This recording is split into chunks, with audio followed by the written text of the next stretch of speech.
Hi guys, welcome to the channel and we are going to cover the chapter 2 of our NCERT Polity class 6, that is diversity and discrimination. In our polity series we have covered the chapter 1 previously. Now we are coming to the chapter 2, that is diversity and discrimination. Before coming to the chapter, we have to understand what is discrimination. Discrimination is nothing but the unjust or unreal behavior of different groups to others on the basis of religion, race, caste, sex, etc. Right. But discrimination के साथ बहुत सारे words interconnected रहते हैं. That is क्यों discrimination होते हैं. इसे समझने के लिए डिफरेंस, प्रेजुडिस, ये सब समझना पड़ेगा. डिफरेंस, हमारे यहाँ अलग अलग तरह के लोग रहते हैं. कोई हाइट में ज़्यादा रहता है, हाइट में डिफरेंसेस हैं. कलर में डिफरेंसेस हैं, कोई गोरा है, काला है. रिलीजन में डिफरेंसेस है. Like 8 major religions are in the world, every single one of them are practised in India. Language में डिफरेंस हो सकते हैं. ग्लोबली देखा जाए तो इंग्लिश है, चाइनीज़ है, रसियान है, पोलिश है, हिंदी है. और हमारे इंडिया के कंसेप्ट में देखा जाए तो कहीं पे हिंदी भाषी स्टेट हैं, कहीं पे तेलुगु बोला जाता है, कहीं पे मलयालम बोला जाता है, कहीं पे बंगाली बोला जाता है, कहीं पे उड़िया बोला जाता है. इस तरह से लैंग्वेज में भी डिफरेंसेस हैं. अगर ये डिफरेंसेस को लोग ठीक से समझते हैं तो ये डाइवर्सिटी एक मतलब फंक्शनली सेलिब्रेट किया जा सकता है. But that is not the real fact.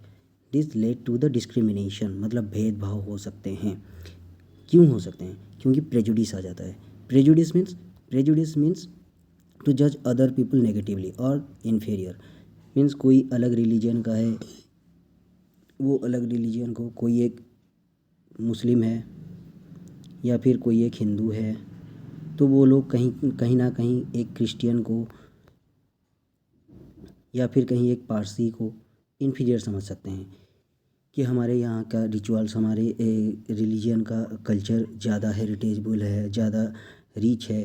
तुम्हारे यहाँ का कल्चर ज़्यादा हेरिटेबल रिच नहीं है. लैंग्वेज में भी ऐसे आ सकता है क्योंकि इंग्लिश स्पीकिंग लोग समझ सकते हैं कि हम लोग ज़्यादा पढ़े लिखे हैं, हम लोग ज़्यादा this is the best language of the world other than the language important. तो इस तरह से लैंग्वेज में भी प्रेजुडिस आ सकता है. इन्फीरियर घोषित किया जा सकता है, इन्फीरियर माना जा सकता है. ये प्रेजुडिस धीरे धीरे क्या सकता है, डिस्क्रिमिनेशन को बढ़ावा दे सकता है. अदर पीपल के सेंटिमेंट्स को हर्ट कर सकते हैं. लाइक और एक कंसेप्ट है, that is the stereotype. What you mean by the stereotype? Stereotype is nothing but, अगर हम लोग कोई एक फिक्स इमेज रख सकते हैं. लाइक बॉयज़ या गर्ल्स के ऊपर जो एक स्टोरी दिया गया है हमारे बुक में कि बॉयज़ जब भी हैं चिल्ड्रन में, बॉयज़ को बोला जाता है कि they don't cry, you are a boy. जब भी फॉलन हो जाते हैं चाइल्डहुड स्टेज में, तभी जब वो बड़ा होता है वो उसी चीज़ को मान के चल सकता है कि बॉय हैं तो हमें रोना नहीं है. हालांकि ये सब गर्ल्स के ऊपर अप्लाई नहीं हो सकता है. गर्ल्स के ऊपर वो बोलते हैं कि हाँ कभी ना कभी तो चूल्हा चौका करना ही है, बाहर जाना ही है, तो उनका रोने का अधिकार है, वो रो सकते हैं. इस तरह से एक स्टेरियोटाइप हो जाता है. That led to the society create societal discrimination.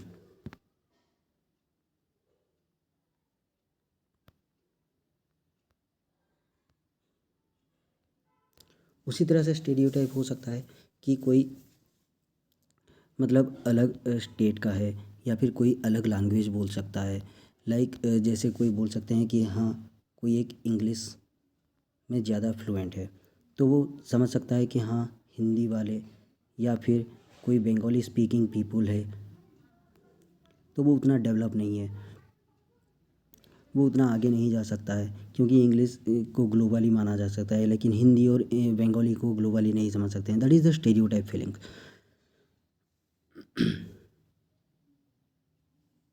Religion के हिसाब से भी हो सकता है कि रिलीजन में एक रिलीजन हो सकता है कि हाँ एक रिलीजन अदर एक रिलीजन का पुअर या फिर रिच ऐसे ट्रीट कर सकते हैं. इंडिविजुअल्स के ऊपर भी हो सकते हैं। दैट इज़ किसी के अंदर कोई भी क्वालिटी हो, वो उसको एक्सेप्ट ना करके खुद की क्वालिटी को स्पेशल मान सकता है। The special qualities are different from others. Fit large numbers of people into only one pattern or type. The stereotype affect all of us as they prevent us from doing certain things, right? तो यही सब चीज़ें, prejudice हो गया, stereotypes हो गया, ये सब चीज़ें क्या दिखाता है, हमारे अंदर इनइक्वालिटी दिखाता है। और यही inequality that led to the discrimination. Discrimination मतलब भेदभाव। जैसे हमने पहले चैप्टर में पढ़ा था समीर 1 समीर 2 के अंदर, उनके अंदर भी बहुत सारे इनइक्वालिटीज़ थे। लाइक कोई एक पुअर था और एक समीर रिच था, एक समीर एडुकेटेड था और एक अनएडुकेटेड था, एक मुस्लिम था and other is the Hindu, right. तो इसी तरह से इनइक्वालिटीज़ में भी, और इनइक्वालिटी को हम लोग समझ सकते हैं कि रिसोर्स को, that the resource is not eventually distributed among all the people in the same manner, that led to the discrimination. I think this much part is clear to all of you.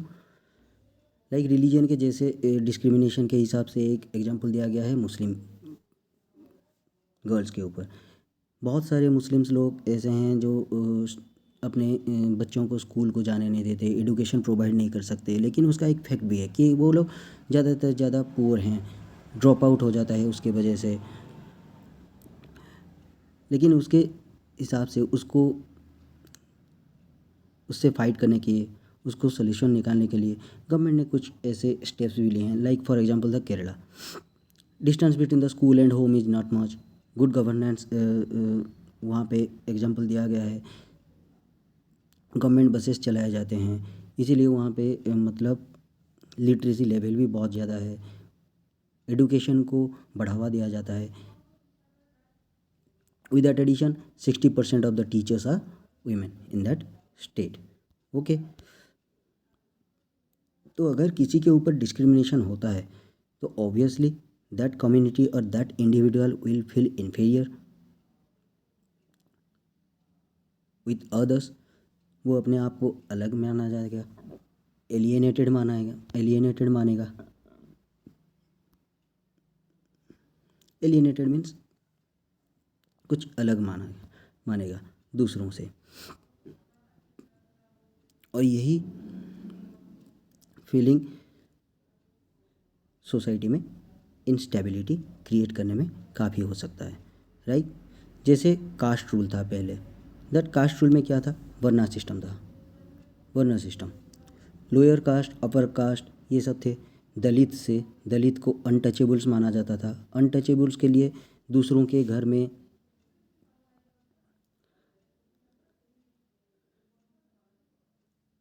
काम करने के अधिकार नहीं थे, बस छोटे छोटे काम करने थे। लाइक सैनिटेशन हो गया या फिर झाड़ू पोछा हो गया, यही सब काम करने के लिए उनको परमिशन थे। स्कूल में भी वो या फिर चिल्ड्रन एक दूसरे के साथ नहीं बैठ सकते थे। विलेज वेल में पानी के लिए भी उनको लड़ाई करना पड़ता था। आउटस्कर्ट्स में रहते थे, not allowed to enter the homes of the upper castes. यही सब डिस्क्रिमिनेशन होता था पुराने ज़माने में, और वही सब आज भी कभी कभी कहीं का ना कहीं आ ही जाता है। Like for example the father of our constitution doctor Bhimrao Ambedkar, he was also from the untouchable, that is from the Mahar caste. ये एक स्टोरी है जो यहाँ पे डिस्क्राइब किया गया है कि वहाँ पे एक रेलवे स्टेशन में उनको, एक बॉम्बे में वो लोग जा रहे थे, कोरेगांव को जाना था। जब स्टेशन में रुके तो स्टेशन मास्टर ने उनको पूछा कि कहाँ जाना है, तभी वो लोग बोले कि हम लोग कोरेगांव जा रहे हैं। लेकिन स्टेशन मास्टर उनके ड्रेसअप को देख के वो समझ सकता था कि वो कहीं ना कहीं एडुकेटेड हैं या फिर ब्राह्मण चिल्ड्रंस हैं। लेकिन जब उन्होंने अपना आइडेंटिटी दिया that we are from the Maharashtra, the station master was astonished, surprise रह गया। और उनका फेस का एक्सपीरियंस भी जल्द से जल्द चेंज ही हो गया। लाइक फिर हाफ एन आवर के बाद स्टेशन मास्टर रिटर्न और पूछते हैं कि ये कैसे जाओगे। तो उन्होंने पूछा, बोल दिया कि हाँ कोई बुलेट कार्ट हो गया या फिर पैदल ही चले जाएंगे। लेकिन जब बुलेट कार्ट को रेंट में लेने की बात आई तो बुलेट कार्ट भी मतलब लेने को उनको मना कर दिया। Why? Because they are from the untouchable classes. This will definitely creating inequalities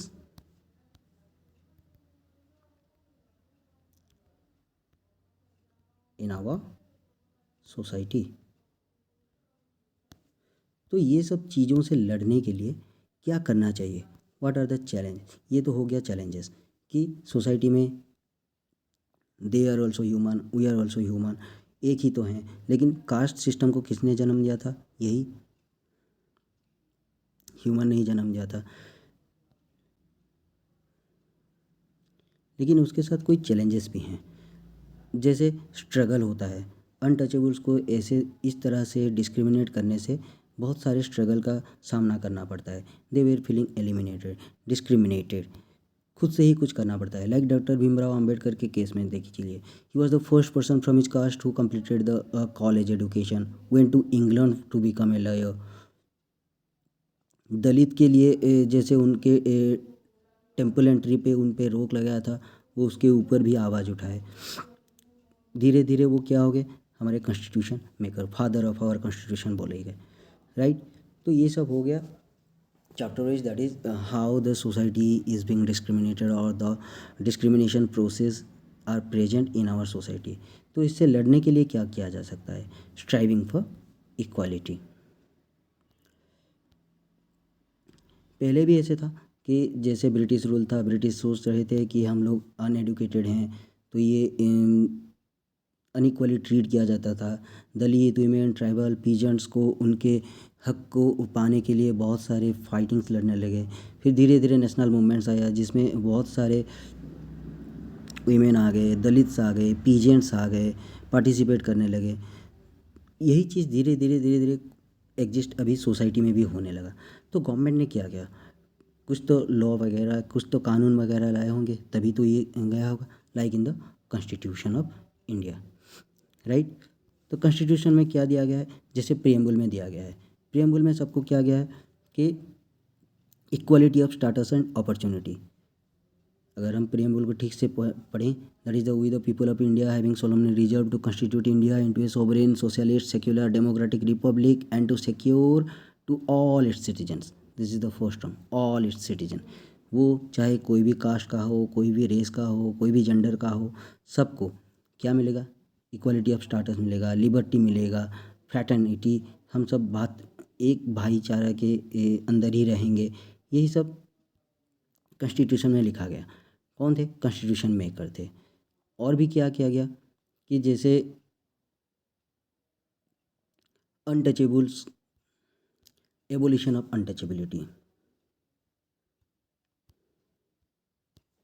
क्योंकि अगर डिस्क्रिमिनेट होते थे तभी तो सबसे ज़्यादा अनटचेबल्स को ही डिस्क्रिमिनेट माना जाता था, डिस्क्रिमिनेटेड किया जा सकता था।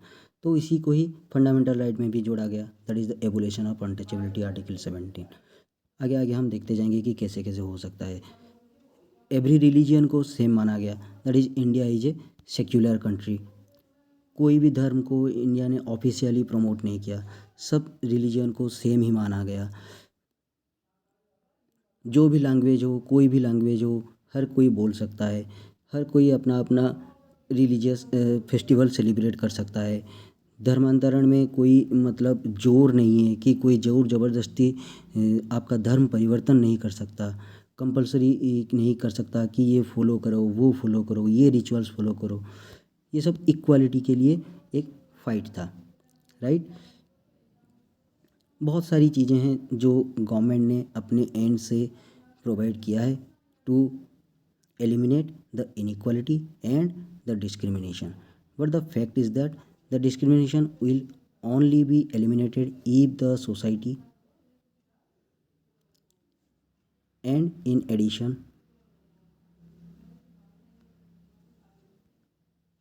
the people of our country aware about the negative impact of discrimination होता है तो नेगेटिव इम्पैक्ट आता है लोअर कास्ट पीपल को, अनटचेबल्स को, वल्नरेबल सेक्शंस को, वुमेन को, पीजेंट्स को। तो इसी सब से अगर अवेयर होके सब एक ही साथ मिलजुल के इक्वालिटी ऑफ स्टाटस, अपॉर्चुनिटी और कॉन्स्टिट्यूशन को मान के चलें तो ये सब चीज़ें आराम से दूर हो सकती हैं। I think this much part is clear to all of you everyone. If any one have any doubt, query, question, confusion, can mention in the comment section. We'll definitely reach to them and clear that. Thank you.